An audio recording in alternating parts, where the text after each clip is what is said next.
Bonjour et bienvenue dans cette nouvelle vidéo d'Unique Production. Aujourd'hui, je vous parle de son dans les lives avec deux configurations principales. Une assez compliquée, on va aborder rapidement sur de la multidiffusion. Et puis une autre plus simple, où on va simplement récupérer le son. On en parle tout de suite après le générique.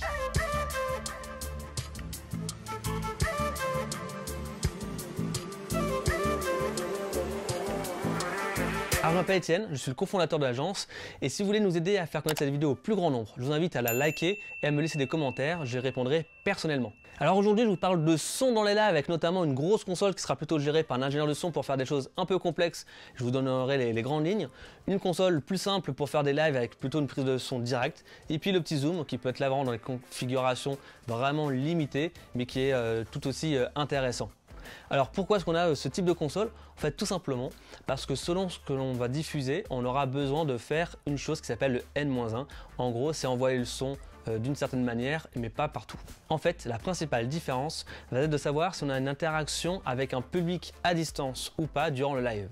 Si simplement c'est de prendre des intervenants qui sont en train de parler sur scène et du coup les rediffuser sur une plateforme live, on va pouvoir utiliser une console qui sera beaucoup plus simple, soit le petit zoom parce qu'on a que 2 entrées ou avec un zoom un peu plus grand avec 4 entrées, et donc on peut mettre 3-4 micros et c'est largement suffisant pour quelque chose de très simple. Soit on va avoir un peu plus d'entrées et avec du coup besoin de gérer différents intervenants et dans ce cadre-là, on va devoir avoir une console un peu plus importante. Et donc ce qui est intéressant par exemple sur ce genre de console, c'est qu'on peut avoir jusqu'à 8 micros en simultané avec des entrées professionnelles de type XLR et puis en plus rajouter quelques micros supplémentaires avec par exemple des gros jacks. Et donc là on peut avoir par exemple des micromans, on va peut-être avoir des convertisseurs pour les faire rentrer, mais en tout cas on peut avoir jusqu'à 12 micros qui peuvent rentrer sur cette console et donc voilà, ça fait quand même déjà beaucoup de monde à gérer. Et ce qui est intéressant, c'est qu'on va pouvoir d'un côté toujours nous ce qu'on va faire, c'est enregistrer le son d'une manière indépendante, soit du coup directement sur ces consoles, en plus évidemment du son qui sera enregistré sur la régie vidéo. Donc nous en fait vraiment ce qu'on va conseiller à notre client, c'est qu'au-delà de 3 ou 4 micros, en fait le réalisateur pourra plus gérer de pouvoir bouger, couper les micros si l'intervenant ne parle pas, etc. On va dire voilà, au-delà de 3-4 intervenants, si on est sur 6, 7, 8, et ben en fait on va avoir un ingénieur de son qui va vraiment être là pour pouvoir gérer les départs de son, etc. C'est important parce que le son, encore une fois, c'est vraiment primordial, il faut vraiment faire attention et le public sera vraiment beaucoup moins tolérant avec une moindre qualité de son qu'avec la vidéo. L'important aussi, c'est que sur ce type de console, même sur le petit zoom, en fait on a toujours un enregistrement qui nous permet d'avoir une sauvegarde supplémentaire du son en plus de ce qu'on va faire évidemment sur la régie vidéo. Donc là, la configuration, c'est que on va les micros qui vont rentrer, qui vont se plugger sur les consoles et que l'on pourra ensuite ressortir avec des fiches professionnelles en XLR. Et en fait, on va faire rentrer le son sur cette carte son d'acquisition qui s'appelle une Focusrite. Et dans ce cadre, du coup, on va pouvoir les faire rentrer à nouveau en XLR avec un gauche-droite, c'est-à-dire du coup on est en stéréo et on va pouvoir mieux gérer et ça sera ensuite intégré directement sur notre logiciel de réalisation qui est iCam Live via une entrée USB. Donc du coup en fait l'ordinateur va reconnaître directement le son de la Focusrite et après du coup sur notre logiciel on n'aura plus qu'à choisir la source vidéo d'un côté en tant que caméra et la source sonore la Focusrite et du coup tout ça ainsi mixé. Ce qui est intéressant aussi, c'est qu'on peut avoir plusieurs sorties son de casque. Alors c'est toujours les mêmes, on ne peut pas dire que le son va sortir de choisir ce qu'on veut sortir comme son, mais on peut avoir du coup une sortie pour le réalisateur, on peut avoir une sortie pour l'ingénieur de son évidemment, et puis quand on a aussi des clients, on peut avoir quelques sorties son qui permettent d'avoir une multiplication des personnes qui veulent vraiment vérifier ce qui peut être dit sur le plateau. Ça peut être intéressant aussi par exemple pour une script. Voilà un petit peu une configuration simple où on va voir simplement l'entrée du son qui va être sur notre régie et en fait diffusé de façon unilatérale vers l'audience.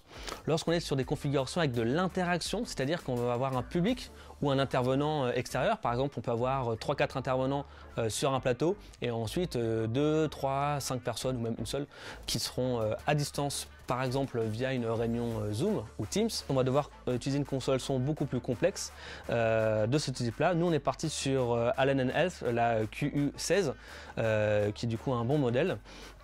et qui va pouvoir faire ce qu'on appelle un N-1.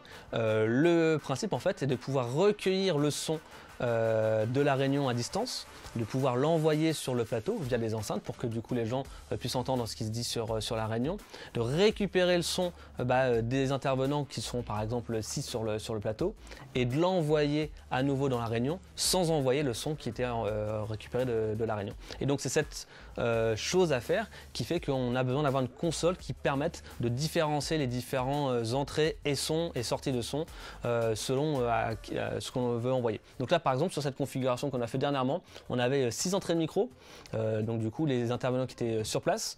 On avait ensuite une entrée pour de la musique qui était lancée de façon indépendante, et puis ensuite on va avoir une entrée qui va être pour le Zoom. Donc là le Zoom c'était la réunion Zoom, donc on renvoyait le son de façon indépendante.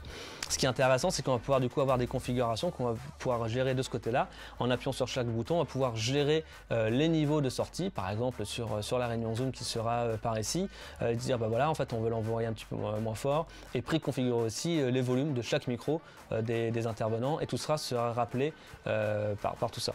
Encore une fois, on va enregistrer le son directement depuis une clé USB qui peut être ici, ou alors faire un export, et donc avoir un petit zoom aussi qu'on va pouvoir brancher et enregistrer directement pour avoir une sauvegarde du son. C'est extrêmement important d'une façon globale. Voilà un petit peu pourquoi du coup on utilise ces deux types de configuration, et le choix ça vraiment fait selon s'il y a ou pas une interactivité. Alors du coup, comment est-ce qu'on va rentrer sur notre console? Dans une vidéo précédente, je vous parlais des régies ATEM Mini Blackmagic, et en fait les entrées sont uniquement en mini jack. Donc c'est pour ça en fait qu'on a fait le choix vraiment de repartir sur des Focusrite, parce que c'est dommage d'avoir des grosses consoles son, notamment celle-ci où du coup toutes les sorties sont principalement, enfin 90% elles sont vraiment en XLR, donc les sorties pro. On a quelques sorties en gros jack, mais du coup il faut encore des convertisseurs, et quand on multiplie le nombre de convertisseurs c'est jamais bon, parce qu'on peut rajouter une erreur, un problème de branchement. Là encore on était sur des sorties XLR ou des gros jack, mais voilà, l'ATEM ne prend que en compte les mini jack. Donc c'est pour ça qu'on a fait le choix vraiment de partir sur la Focusrite qui nous permet de rentrer soit en gros jack soit en XLR, et de ressortir du coup en USB, d'être reconnu directement sur l'ordinateur. Autre possibilité, c'est aussi pouvoir du coup ressortir sinon en gros jack, soit avec un adaptateur, on va pouvoir ressortir en gros jack sur un mini jack de la régie vidéo, ou alors on peut ressortir sur d'autres consoles pour pouvoir faire des splits différents, ou même pourquoi pas enregistrer directement sur la Zoom. Donc voilà, j'espère que ces informations vous auront été utiles pour vos propres productions. Je vous invite à liker et à partager cette vidéo afin de nous permettre de la faire connaître au plus grand nombre. Et si vous avez des questions, j'y répondrai en commentaire. D'ici la prochaine vidéo, souvenez-vous, faites des vidéos et devenez unique.